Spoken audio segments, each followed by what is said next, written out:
Okay, so a very warm welcome to all of you. Today we are going to study a new topic, new chapter, that is alternating current circuits. Fine. इस chapter में हम लोग सबसे पहले समझते हैं what is alternating current. आपको पहले ही बता चुका हूं. A current whose direction changes periodically and magnitude changes continuously is alternating current. DC में ऐसा नहीं होता. डीसी में हमेशा क्या है, डायरेक्शन और मैग्नीट्यूड हमेशा सेम रहना है. ठीक है ना. अंटिल हाँ डीसी सोर्स में यही रहता है. ठीक है ना. लेकिन अल्टरनेटिंग करंट में क्या होता है, डायरेक्शन पीरियडिकली चेंज करना है और मैग्नीट्यूड जो है वो कंटिन्यूसली चेंज करेगा. ठीक है. इसका एक डायग्राम बनाते हैं सबसे पहले. लेट अस से ये वाई एक्सिस. ठीक है. इसमें हम लोग मैग्नीट्यूड लेंगे किसका, ईएमएफ का ले सकते हैं, करंट का ले सकते हैं, जिसका मर्जी. And in this axis we will take time. और यहाँ पे हमारा ईएमएफ दैट इज ई और पोटेंशियल डिफरेंस या फिर वोल्टेज बोल सकते हैं. ठीक. इसका ग्राफ कैसा रहता है, sinusoidal graph. How we came to know that the graph of alternating current is sinusoidal. Sine curve क्यों रहना है, कैसे पता चलता है हमको. We know that E is equals to E naught sine omega T. E naught is the maximum value. ठीक है. और द पीक वैल्यू. ठीक. अब इसका ग्राफ बनाओगे तो इसमें क्या है, साइन का कंपोनेंट है, देयरफॉर ग्राफ इज साइनसोइडल है ना. तो इसका ग्राफ ऐसा बनना है, कुछ छोटा पड़ गया. Let us increase it. ठीक. At this point time is 0. ठीक. एक कंप्लीट साइकिल में जितना टाइम लगता है that is T, capital T. ठीक. इसका हाफ क्या हो जाएगा, t/2. ये क्या हो जाएगा आपका, t/2 का half that is t/4 and this will B 3t/4. Okay. This is the maximum value और पीक वैल्यू. जो ग्राफ का आपका मैक्सिमम पॉइंट जा रहा है, क्रस्ट जा रहा है. ठीक है. उसको हम लोग क्या बोलते हैं, peak value. This is your peak value.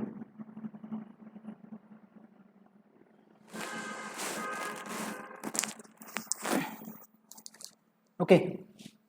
अब पीक वैल्यू के लिए क्या, मैक्सिमम वैल्यू ई का कब होगा, जब sine omega T, the value of sine omega T is equals to 1. ठीक है. तो साइन ओमेगा टी का value 1, it means that will be your peak value. ये हो गया आपका ई नॉट. देखिए साइन का वैल्यू कहां से कहां वेरी करता है, फ्रॉम -1 टू +1. तो एक बार +1 हुआ और दूसरी बार क्या होगा आपका -1. सो ये हुआ आपका नेगेटिव डायरेक्शन में minus E naught. Is it clear. Simple सा ग्राफ है. ठीक है. अब इसी को हम लोग हाँ देखो, अब ये मैक्सिमम है और साइन का मैक्सिमम वैल्यू कब आता है, 90 डिग्री में. It means this will be your π/2. ठीक. दूसरा मैक्सिमम कब मिलेगा आपको, 2π में. साइन का वैल्यू 0 कब रहना है, इट्स वैल्यू इज 0 एट π. ठीक है. And this will be 3π/2. Okay. So sine का मैक्सिमम वैल्यू आपको मतलब ई का मैक्सिमम वैल्यू और peak value you get at time t equals to 4, और we can say the angle omega T का value कितना होना चाहिए, π/2. At that time you will get the maximum value. Okay. चलिए इसका डेफिनेशन भी लिख लेते हैं. So this is the definition. It is a current whose value changes continuously. Value हम लोग देख सकते हैं हर टाइम पे, at different time, at t equals to 1 second, 2 second, 3 second, whatever it is, है ना. इसका जो मैग्नीट्यूड है वो क्या हो रहा है, चेंज होते जा रहा है. ठीक.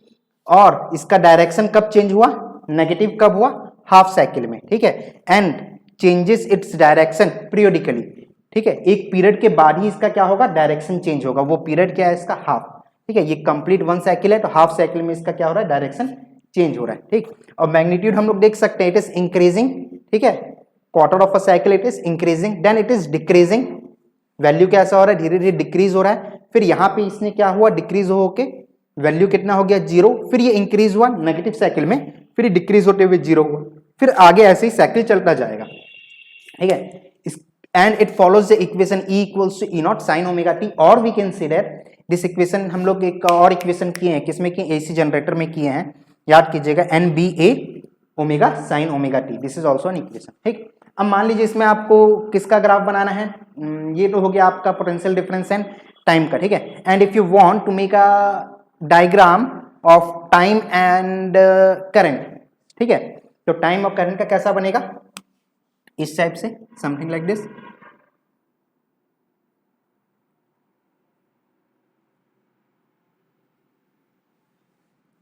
ये क्या हो गया आपका टाइम, सॉरी करंट, ये पीक वैल्यू करंट का आई नॉट, ठीक है ना। कुछ नहीं, इस ग्राफ से थोड़ा सा छोटा ग्राफ बनता है, क्यों बनता है, we know that I is equals to V by R, divide हो रहा है, ठीक है। इसको आई में अगर कन्वर्ट करना है then I have to divide it by resistance, then it will converted into I, तो ये आई हो गया आपका I not sine omega t. Obviously I nought का वैल्यू ई नॉट से कम रहेगा, ठीक, magnitude wise it will be less, why it will be less, देख सकते हो, क्योंकि हम लोग कुछ क्वांटिटी एक आर से इसको डिवाइड कर रहे हैं, ठीक है, इसीलिए आई का जो ग्राफ बनता है वो इनसाइड दिस बनता है, ठीक है, when there is no phase difference. और यही आज की क्लास में हम लोग करने वाले हैं, फेज डिफरेंस क्या होता है, ठीक है। तो इतना हो गया, वेरी सिंपल। एक पीक वैल्यू समझ गए। ओमेगा क्या होता है बेटा आपका, what is omega, angular frequency, ठीक है, angular velocity, and it is given bye 2 pi F.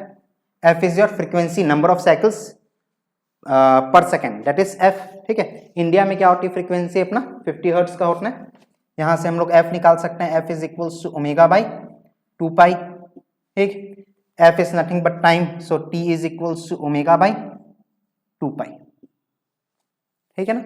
चलिए अब देखो, हम लोग इसकी पीक वैल्यू तो आराम से जान सकते हैं, लेकिन एट एनी इंस्टेंट, ठीक है, और हम लोग बोल सकते हैं हाँ कि इसकी एवरेज वैल्यू कितना होगा, ठीक है, इसका एवरेज वैल्यू कितना होगा या फिर मीन वैल्यू कितना होगा, तो उसके लिए वी हैव फ्यू मेथड्स, ठीक है ना। पहला मेथड है एवरेज वैल्यू निकालने का, दैट इज मीन, ठीक है, एवरेज और मीन। दूसरा है हमारा आरएमएस वैल्यू निकालते हैं, जिसको और क्या बोला जाता है, virtual value, and it is also known as effective value, ठीक है, ये 3 नामों से जाना जाता है।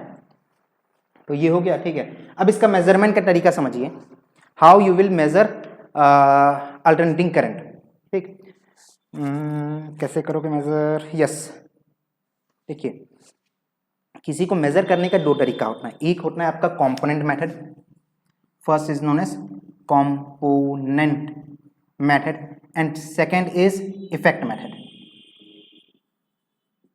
ठीक, ये दोनों मेथड हम लोग कर चुके हैं। देखिए अगर सिंपल सा आपका डीसी करंट है तो आप लोग number of charges flowing through per second we can find out, लेकिन एसी में ऐसा नहीं होता, एसी में चार्ज फ्लो नहीं करता है, ठीक है, चार्ज क्या होता है, ऑक्सीलेट करता है अपनी पोजीशन पे। In AC current charge oxalate क्यों करता है, इस चीज समझिए। डीसी में ये आपका फिक्स है, एक आपका पॉजिटिव टर्मिनल और एक आपका नेगेटिव टर्मिनल, तो नेगेटिव से इलेक्ट्रॉन निकला और पॉजिटिव में इंटर कर गया, लेकिन एसी में ऐसा नहीं है। एसी में क्या होगा, at a time one side will be positive and on the other time it will B negative, तो डायरेक्शन क्या हो रहा है, बार बार करंट का चेंज हो रहा है, करंट का डायरेक्शन चेंज हो रहा है, तो इलेक्ट्रॉन इधर जाना है, फिर पोटेंशियल डिफरेंस क्या हो जाएगा इस साइड का कम, फिर इधर मूव करेगा, फिर ऐसा बार बार क्या कर रहा है, ये मूव कर रहा है, ठीक है। ये अपनी पोजीशन पे क्या कर रहा है, ऑक्सीलेट करना चालू कर दिया, मूवमेंट तो हुआ चार्ज का, लेकिन कैसा हुआ, ऑक्सीलेशन हुआ, ठीक है ना, एक ही पोजीशन से आगे और पीछे बार बार मूव कर रहा है। तो उस केस में वी कांट फाइंड आउट कि how much electron is moving through it, जैसे कि हम लोग करते थे डीसी में तो सिंपल हम लोग Q is equals to I is equals to Q by T लगा लेते हैं और एन ई बाई टी, लेकिन इसमें ये पॉसिबल नहीं है, ठीक है ना। किसमें, एसी सर्किट में आप लोग कंपोनेंट के कितने चार्जेस ऑक्सीलेट कर रहे हैं और किस स्पीड से ऑक्सीलेट कर रहे हैं, ठीक है ना, वो पॉसिबल नहीं है। तो हम लोग उसके लिए क्या मेथड यूज करते हैं, इफेक्ट मेथड।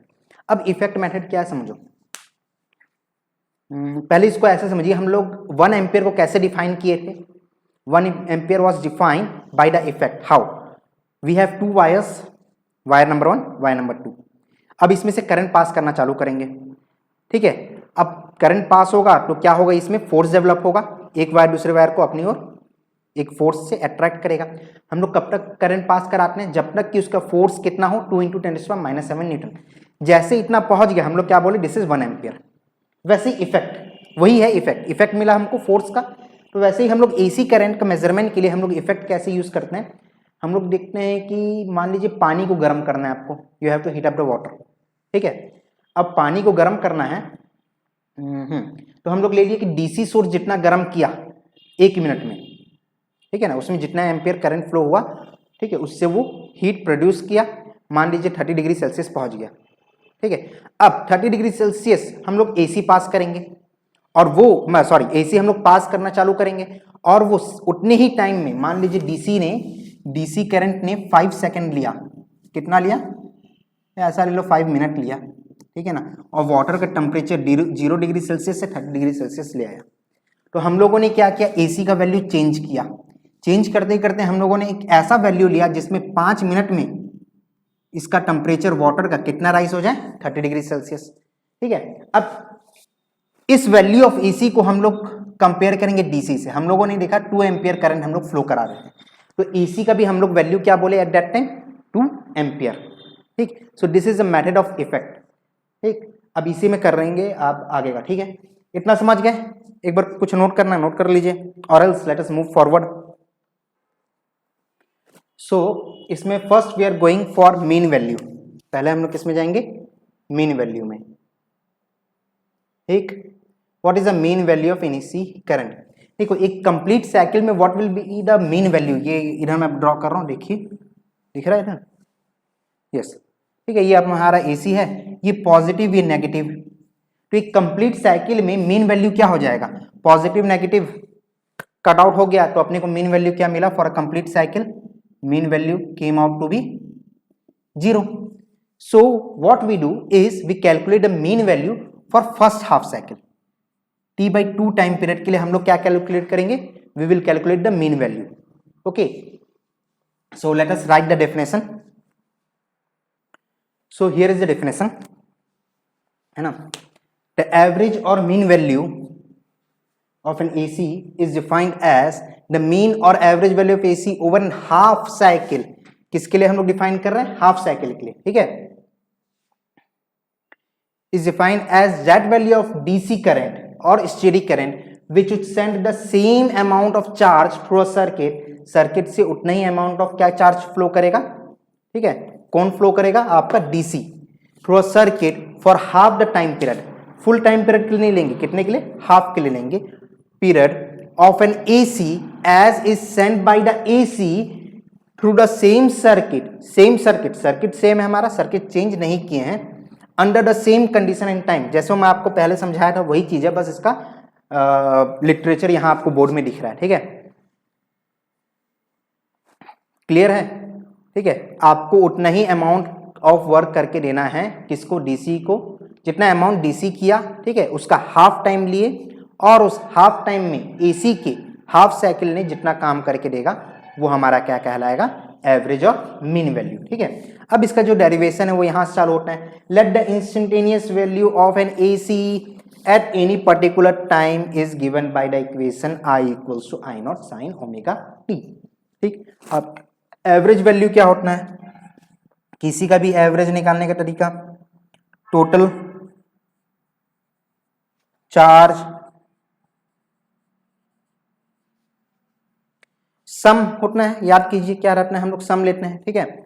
वैसे यहां पे ले रहे हैं, जैसे कि 5 बच्चे हैं, उनका एवरेज हाइट निकालना है, तो हम लोग क्या करेंगे, 5 बच्चों का हाइट ऐड करेंगे डिवाइडेड बाय 5, वैसे यहां कर रहे हैं, total charge passing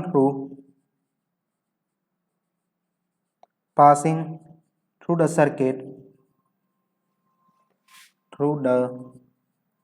circuit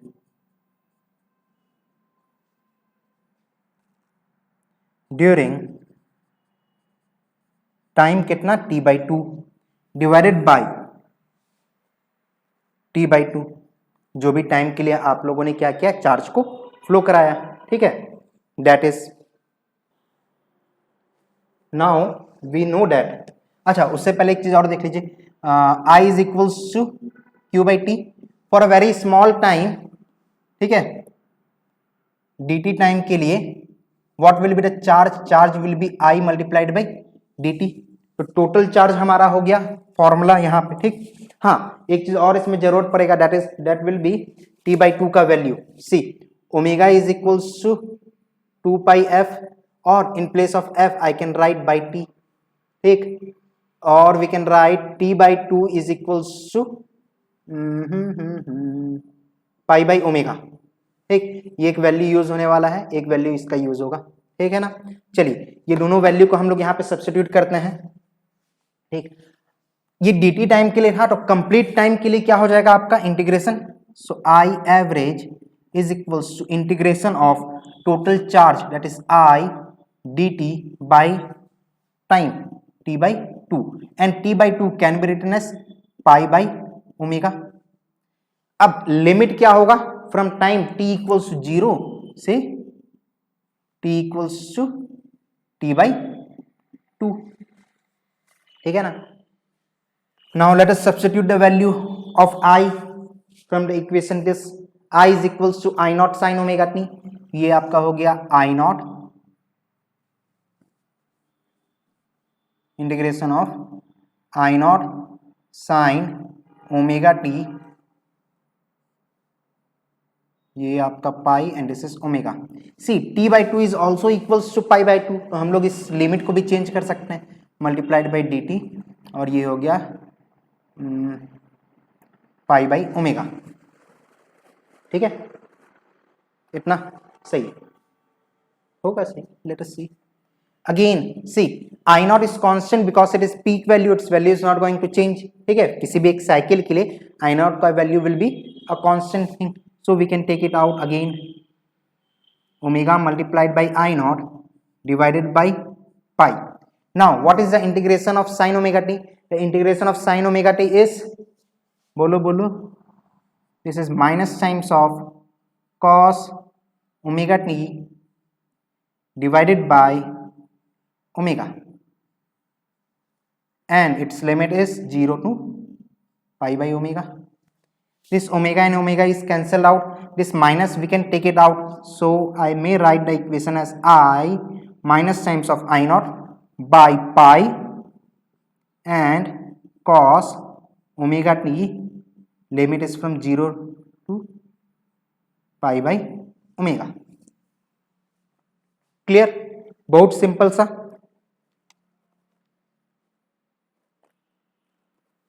Now let us substitute the value, so I naught का वैल्यू क्या आएगा, I naught equals to minus times of I naught by pi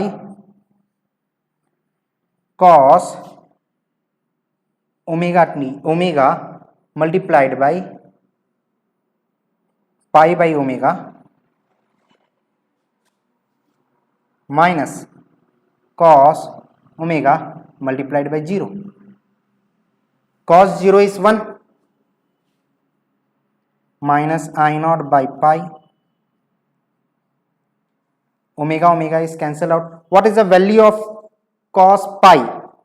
the value of cos pi is -1। कैसे होता है बेटा, simple सा trigonometry है, ठीक है, this can be written as cos pi by 2 plus pi by 2, ठीक है, cos 90 minus theta is minus sine theta, so minus pi by 2, sine pi by 2 का वैल्यू क्या होता है 1, सो इट इज -1। तो वैसे ही cos पाई का वैल्यू, कुछ चीजें हैं जो आपको याद करने पड़ेगा, जैसे cos पाई का वैल्यू याद ही कर लीजिए, ये सब कहाँ लगाने जाएंगे एग्जाम में, टाइम भी तो बचाना है। माइनस cos 0 इज अगेन 1, ये हो गया आपका minus times of I nought by pi multiplied by -1, और sorry -2, minus and minus is plus, so कहाँ लिखें, यहां लिख लेते हैं, ठीक है। सो ये आई नॉट नहीं बेटा, आई एवरेज है ना, so I average is equals to twice of I nought divided by pi, twice of I nought divided by pi. अब 2 divided by pi, what is the value of 2 divided by पाई?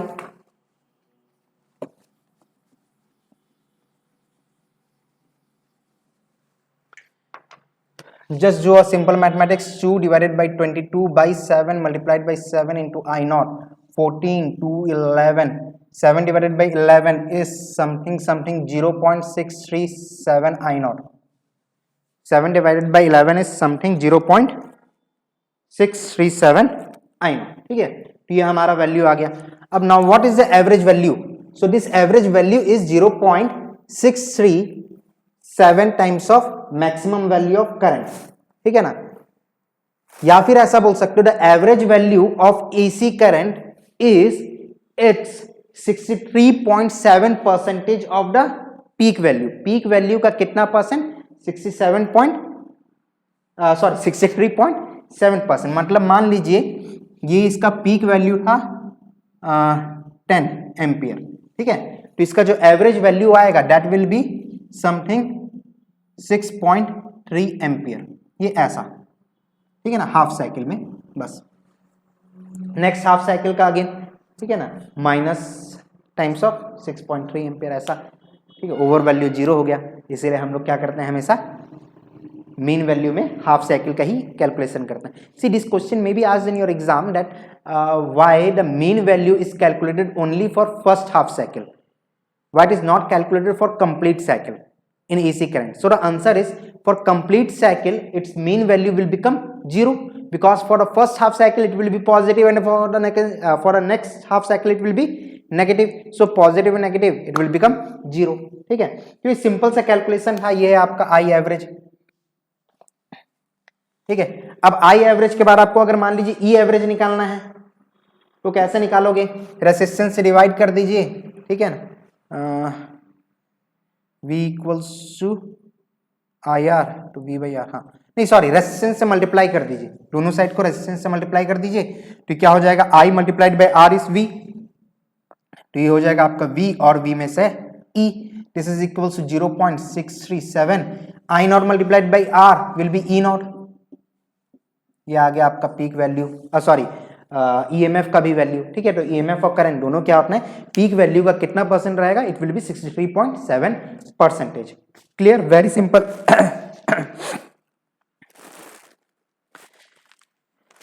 ठीक, और कुछ बचा इसमें? नहीं। So this is what the mean value, ठीक है, mean value का ये कैलकुलेशन है।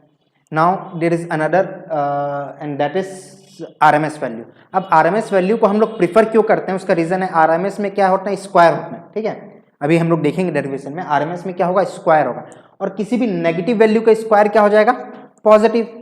तो अगर मान लीजिए इसका स्क्वायर करोगे तो ये ऐसा बन गया, फिर ये ऐसा बन गया, तो इसका एवरेज भी आपको इजिली कैलकुलेट कर सकते हो, ठीक है। ये हो गया है, तो आपको क्या मिलेगा, overall for complete cycle you will get some value, ठीक है, किसमें, RMS वैल्यू में। What is RMS? Root mean square, ठीक है ना। ये अभी हम लोग देखेंगे कि नाम भी क्यों आता है, ठीक है ना। इफेक्टिव वैल्यू और RMS value both are same, that is also known as virtual value, ठीक है। वो हम लोग देखेंगे भी आने वाले कुछ मिनटों में, ठीक। तो okay, so if you want you mean note it down और let us move forward. Okay, so effective और RMS और वर्चुअल वैल्यू, ठीक, ये तीनों सेम होता है। कैसे सेम होगा? Now we are going to study, ठीक है। इसके लिए हम लोग जो funda, the method which we will use is the work, ठीक है, जो पहले लिए थे वही। The magnitude of alternating current is that value of steady current which would do the same work during time period of 1 cycle. एक cycle में जितना काम करेगा स्टेडी अल्टरनेटिंग करंट उतना ही काम करेगा DC का स्टेडी करंट, ठीक है। सो लेट अस स्टार्ट, ठीक है। फॉर स्टेडी करंट सबसे पहले हम लिखते हैं फॉर स्टेडी और DC करंट, स्टेडी और DC करंट,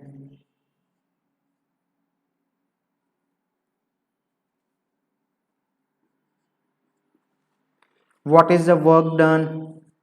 वर्क डन का फॉर्मूला जैसे कि हीटिंग इफेक्ट, हीट करना एक काम हुआ, ठीक है, that is I square R multiplied by T, ठीक। दिस इज इफेक्टिव, ठीक,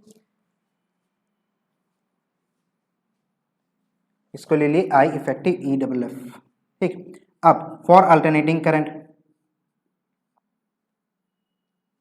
for alternating current what will be the work done?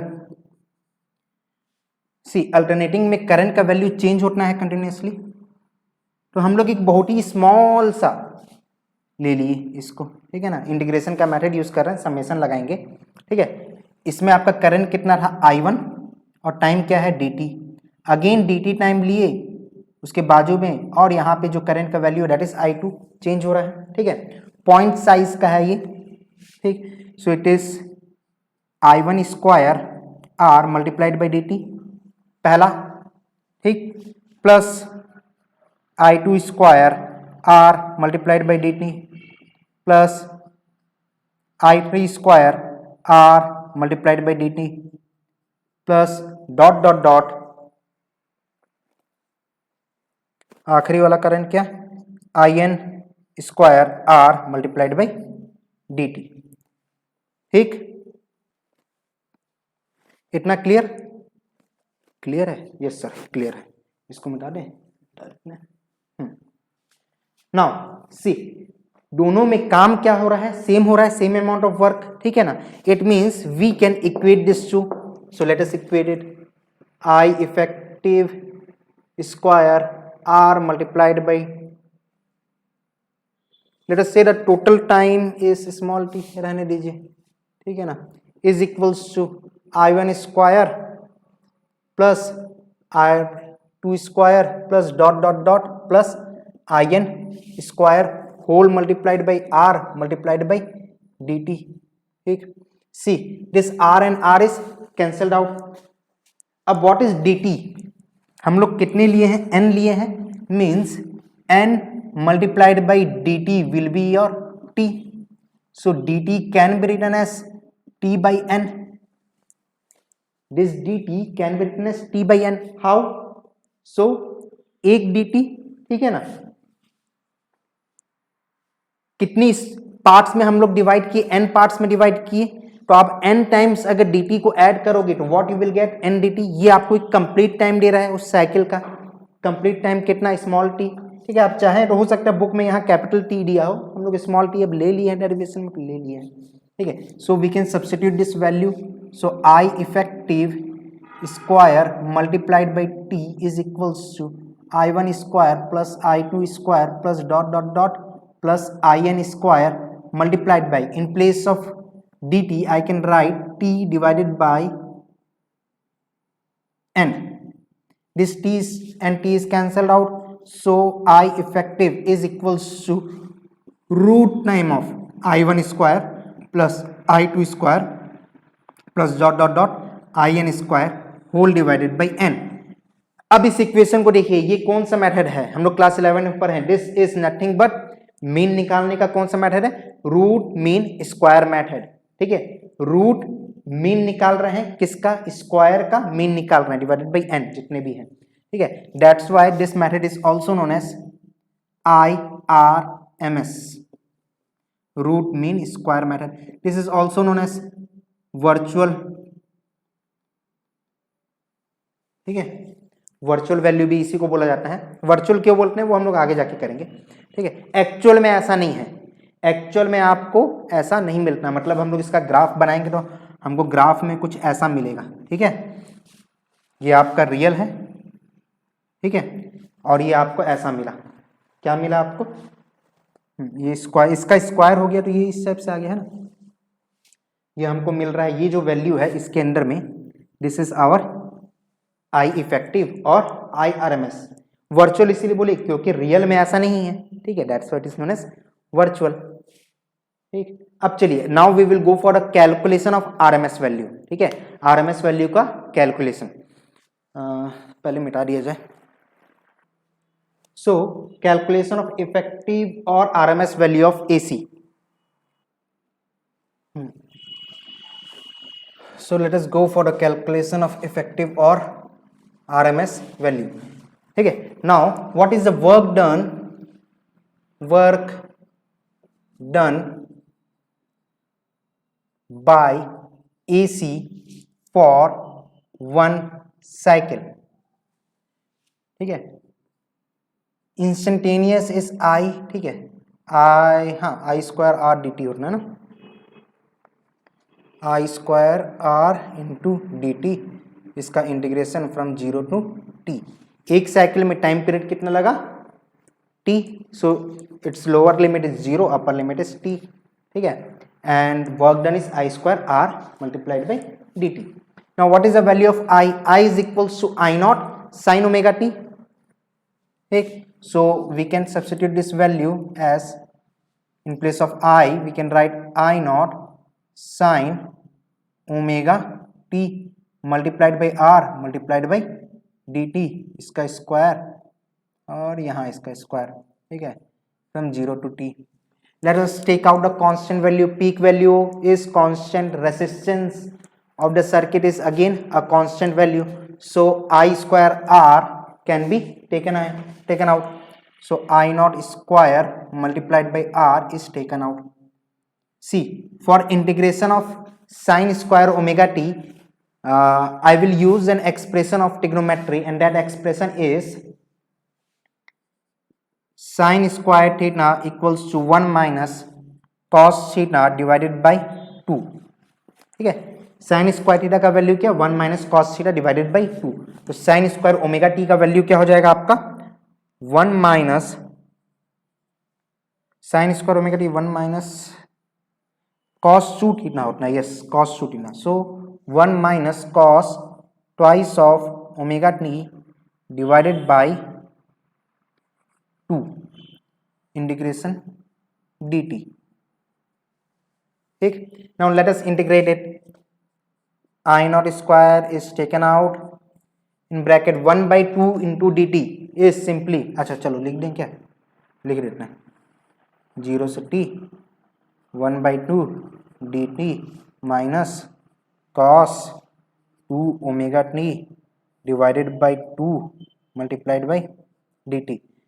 इस 2 को भी we can take it out है ना, तो सिंपली 1 का इंटीग्रेशन और ये ऐसा, दिस इज डिवाइडेड बाई 2. ठीक, now what is the integration of dt? dt का इंटीग्रेशन क्या होगा? Simply it will be t, है ना. सो ये हो गया आपका I nought square r by 2 t minus cos का इंटीग्रेशन क्या होगा? Integration of cos theta is sine theta. ये हो गया आपका साइन थीटा. थीटा की जगह पे क्या है? 2 ओमेगा टी. ठीक, 2 ओमेगा टी. ठीक, अब यही होगा क्या बस? नो, साथ ही साथ divided by differentiation of this will be 2 omega. Put the limit 0 to t. Okay, so आगे करें. So work done by AC is equals to I nought square r divided by 2. Limit रखे, पहले upper limit minus lower limit minus times of sign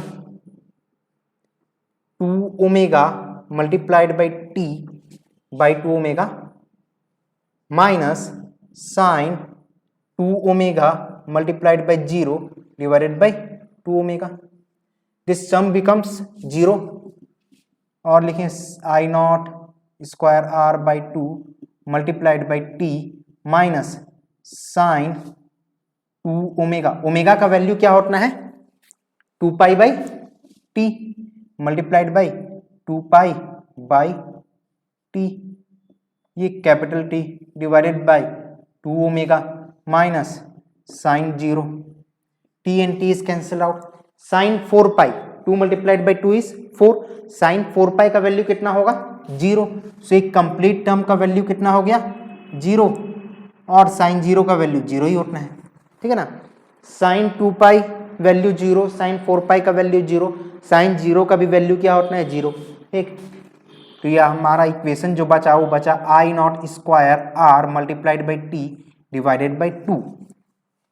ये अब now from definition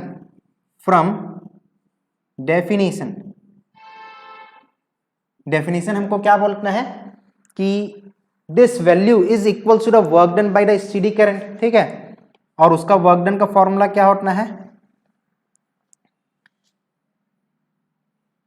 I effective multiplied by I square R T, ठीक है, capital T ले लेते हैं, capital T, ठीक है ना, एक कंप्लीट साइकिल के लिए कैपिटल टी। अब इन दोनों को we can equate, so I effective square R T is equals to I nought square R T by 2, R T will be cancelled out, so I effective is equals to I nought by √2, ये आ गया आपका I effective का value, multiplied by R कर दीजिए तो आपको क्या मिल जाएगा, E effective is equals to E nought by √2, ठीक है। तो ये हमारा आ गया इफेक्टिव वैल्यू या फिर आरएमएस वैल्यू किसका, करंट का, और we can say of potential difference, ठीक है ना। इफेक्टिव वैल्यू को ही आरएमएस वैल्यू बोलते हैं, उसी को क्या बोलते हैं हम लोग, we also name it as virtual value, ठीक है ना। चलो इसी पे एक क्वेश्चन आता है, बहुत छोटा सा क्वेश्चन आता है कि what is the peak value of the potential, ठीक है ना, और the voltage which we get in our home, ठीक है, और इन इंडिया, ठीक, what is the peak value of the current, sorry of the voltage which we get in India. तो peak value का फॉर्मूला क्या है, यहां से देखिए, peak value is equals to E effective multiplied by √2, और effective value क्या है, विच वी से कि हमारे घर का पोटेंशियल डिफरेंस क्या है 220 वोल्ट, तो ये आपका इफेक्टिव हुआ, multiplied by √2। Now 220 multiplied by √2, it's value will be calculated something it will B 311 volt, ठीक है ना। तो आपको याद रखना है कि आपके घर में जो वोल्टेज सप्लाई हो रहा है वो कितने का हो रहा है, उसका पीक वैल्यू कितना है, 311 वोल्ट, ठीक है, वो पीक वैल्यू है, कहां से कहां, 0 से लेके 311 वोल्ट, फिर वहां से कम होके 0, फिर -311 वोल्ट, फिर 0, उसका इफेक्टिव वैल्यू अगर निकालेंगे तो कितना आएगा, सॉरी पीक वैल्यू अगर उसका कैलकुलेट करोगे then it will come out to be 311 volt, ये आपको याद रखना है, ठीक। एक बार देख लीजिए कहीं कुछ कंफ्यूजन है, so I hope you don't have any confusion till this point, है ना। हाँ, इसी में एक और क्वेश्चन आता है, that question is conceptual question है कि which will give you more shock,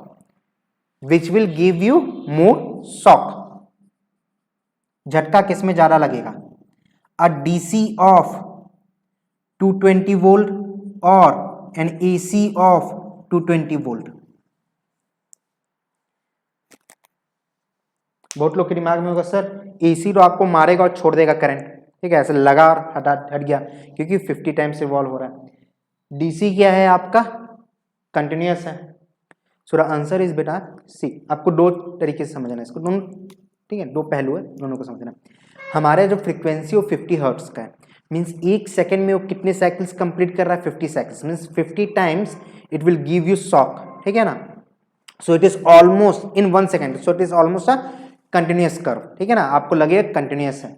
दूसरी बात ये कि इसका जो पीक वैल्यू है एसी का वो कितना है, 220 वोल्ट का 311 वोल्ट, ठीक है, 311 वोल्ट कितना है, बहुत ज्यादा होता है इन कंपैरिजन टू 220 वोल्ट। सो आपका पीक वैल्यू एसी में ज्यादा है, इसका मतलब आपको किस में ज्यादा शॉक लेकर गया, in AC but not in DC, ठीक। So let us end this class at this point, है ना। On a next class we will study about the phasor diagram, ठीक है, एंड फेजर डायग्राम के साथ और क्या करेंगे, circuit with L and C and R, ठीक है। पहले individual circuit with pure resistance, pure capacitance and pure inductance, और दूसरा हम लोग पढ़ेंगे सर्किट विथ कंप्लीट LCR, ठीक है ना। सो चलिए बाय।